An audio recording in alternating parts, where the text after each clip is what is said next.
최근 경북과 대구 지역 요양병원과 요양시설에서 돌파 감염이 잇따라 터져나오고 있습니다. 백신 접종을 하고 5, 6개월이 지나 면역력이 떨어졌기 때문인데요. 방역당국이 면회를 제한하는 등 방역을 강화하고 있습니다.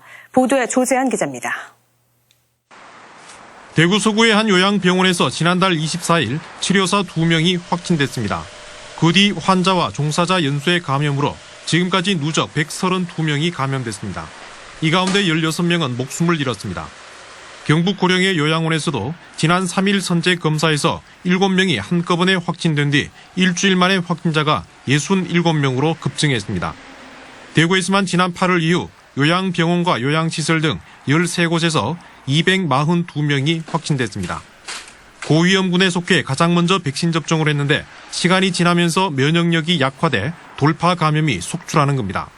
조기인지 미흡으로 인해서 검사가 지연되고 백신 완자 접종 후에 시간 경과에 따라서 접종 효과는 감소되는 것, 그리고 밀폐 밀집된 환경과 방역 수칙의 준수 미흡이 가장 큰 요인으로 보고 있습니다.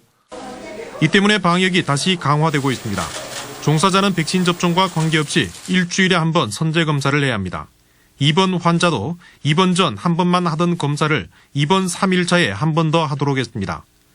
면회는 비접촉을 원칙으로 추가 접종을 완료한 환자만 접종을 완료한 면회객을 만날 수 있도록 했습니다.